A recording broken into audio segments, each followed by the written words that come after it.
ito yung ano natin Precision Master Rod na may gold wire. So sa mga ka-TH na walang pambala, kaya natin nilalagyan ng gold wire para kahit hindi na kayo magbala, ay makakadetect na kagad kayo ng gold. So mahal kasi ng gold ngayon, kaya ginagawa natin ng paraan na kahit hindi na kayong balang ilagay na gold, nakakapag-detect na kayo kagad automatic. Dahil meron na tayo dito nilagay na gold wire sa kabilang dulo. So ito-test natin ito kung paano kunin yung lalim gaya ng mga gustong matuto sa pagkuha ng lalim gamit itong Precision Master Rod. So ang first test natin dito, meron ako ditong gold wire. So ipapalagay natin dito sa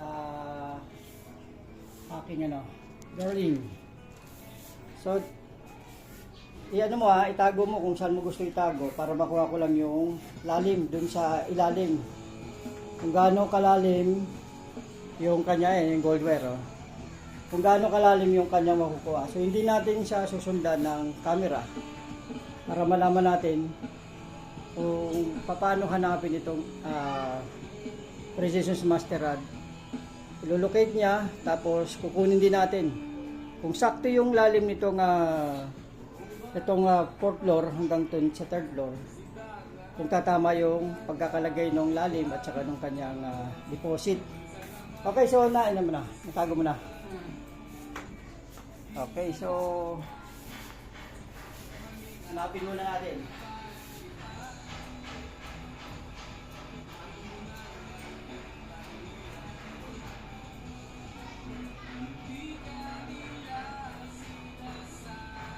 Bilik siya doon Hindi natin ang mahabang antena para sure full.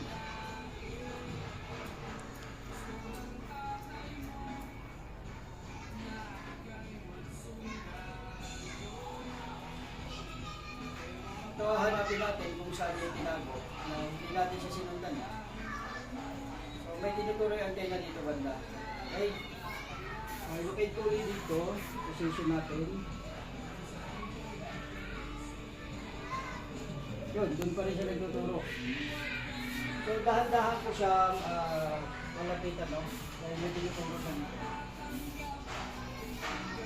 Okay, nakapa. Hanggang guys, check natin.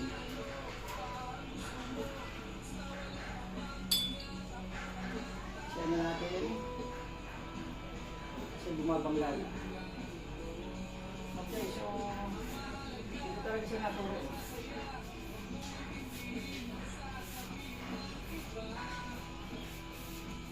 So dito yung posisyon ng kanyang nanulukit. Pag lumagpas tayo, bumubukas.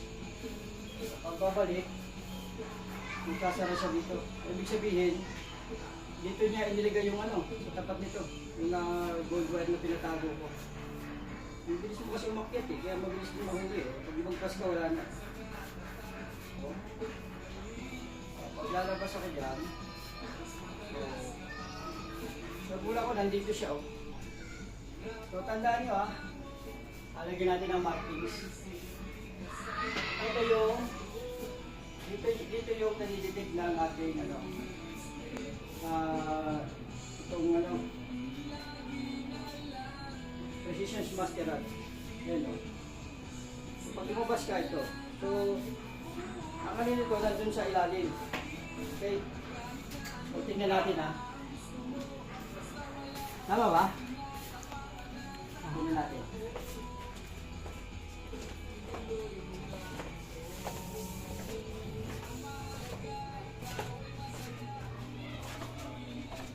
So ito siya Ito nga.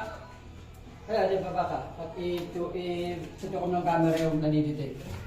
Kung tumatama ito sa location. So ayun yung gold wire nadidetect nung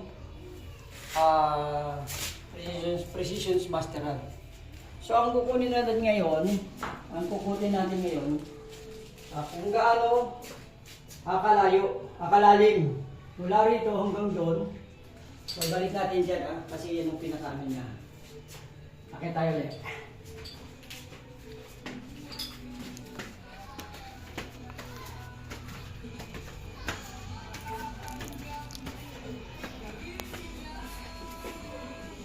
bilog. Ito, tapat na tapat, oh. Ayan. So, kukunin natin yan kung gaano siya kalalim. So, pag bumukas yan, banti ka lang. Ito ka dito sa kabila. Para makuha natin yung lalim niya.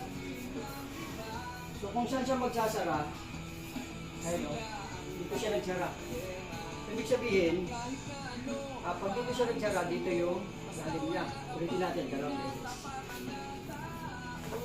Saka, ito talaga yung ano niya, yung gold wire. Ngayon, pag bumukas siya, ibig sabihin, lagpas ka sa gold wire. Tapos dahan-dahan ka maglakad.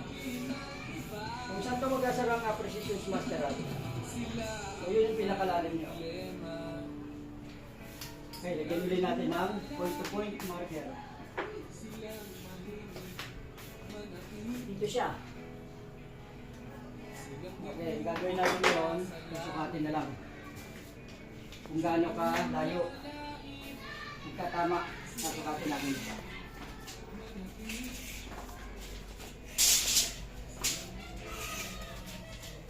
Flooring to flooring. Kunin mo nga to, 9 feet. Kuha, to, 9 feet. Ito, flooring to flooring, okay? So yun yung lalim Kita na. Tingnan natin kung tatama yung 9 feet galing dito. Oh.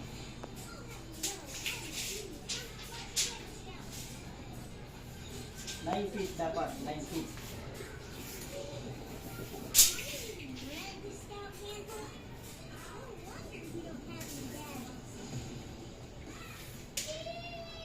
Oh, sakto. Tunan mo. Sakto 9 feet, oh. So yun yung ano.